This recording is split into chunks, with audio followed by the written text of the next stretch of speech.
Hello. So for this video, I'm gonna be doing maintaining resources. Um, Sorry that my voice may come off a little weird. I do have pretty bad allergies right now. I've been taking like Benadryl. Anyways, so maintaining resources. This pertains to you went out, you got your cash aid. Um, you're trying to get from point A to point B.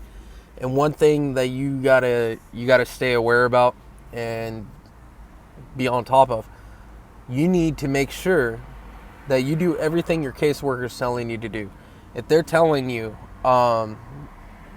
make sure 2 jobs a week for your food stamps.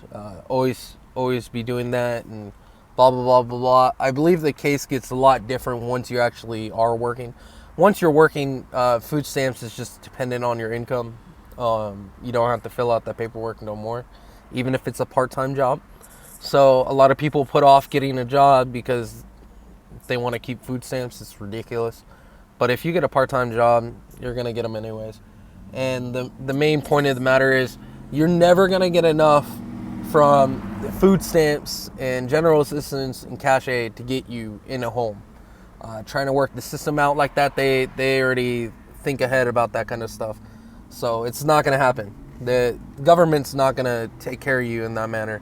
They may implement shelters, or private parties may, but that's not gonna happen.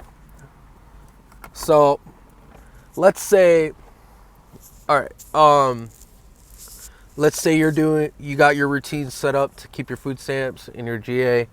You go in every 2 weeks, check your mail, make sure everything's good on that. Let's say you're putting in that work. You already know what you need to do. Now, when it comes to your car, a lot of people with low to no income, they don't pay attention to their car that much. That's the exact opposite of what you need to do. When you got money and your transmission pops off, you're like, fuck it, I'll get a new car. What the fuck doesn't matter? I'll just go to the insurance, have them pay for some of it, and I'll pay for the rest of it. Whatever. Or, oh, I can rent a car for a few weeks. You don't have that option when you're on limited resources. So you need to make sure your tire pressure's good, your alignment's good, your filter's okay, good, and make sure that all these things are in order. One, that's going to help your gas mileage. I'm still using the same gas from like 2 weeks ago. I haven't even filled up yet, and partially that's because I ration it out. I tend to walk to places more than drive because it's a lot more efficient. But also it's because I make sure everything's on par. And I came into some money, and I didn't go out and buy Burger King with that. I didn't go out and spend it on food or whatever. I didn't waste the money on that. What I did is I went and got an oil change. It's starting to get hot out. If my engine overheats, I don't have a car. No car, no job. It's funny because a lot of people go, well, I'm homeless, so I can't get a job. Do you have a vehicle?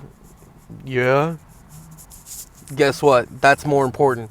That shows that you can get to your job whenever you're needed. In fact, one of the things that my franchise owner that I worked for loved about me is I was always camped out near work.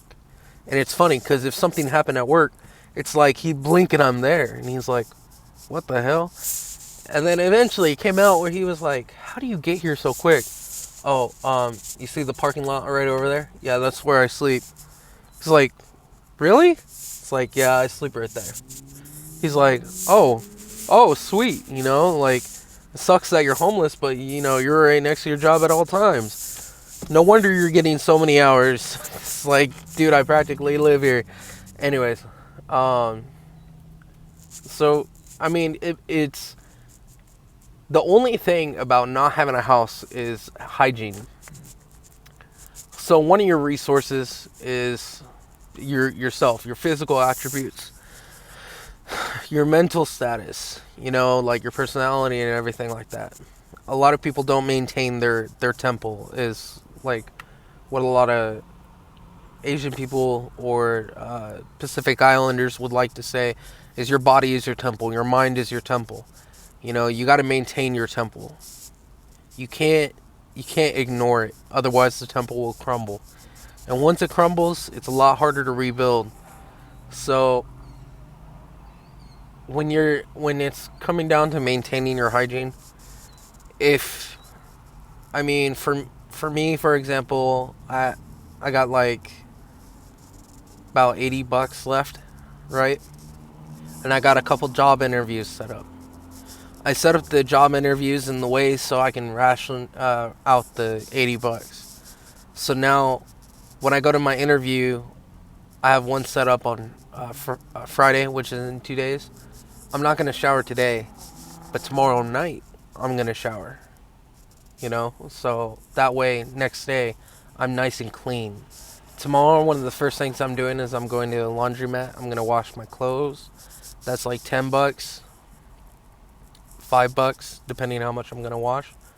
And then I'm gonna shower that night. Morning, go in. Gonna be clean. You know, nice clothes on. Because even though the employer knows I'm homeless, doesn't mean I gotta act like it. Doesn't mean I gotta be dirty.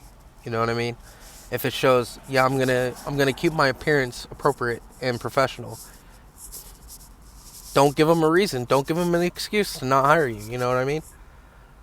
So plan things out so you can use whatever money you got to make sure that you're hygienic. Personality. I have internet on my phone, so I read a lot. I stay active. If you are just sitting there dazing out, you know, and you're not thinking and planning ahead, you just mentally you get slower and slower and slower. That's like you'll see commercials all the time like, oh, have your math skills faded, you know, do our puzzles that'll help you, you know, think faster. It's actually true. The more active activity you have going on in your brain, the faster and more critical you're going to be thinking. People that don't think actively and they have low activity, their mind becomes dull.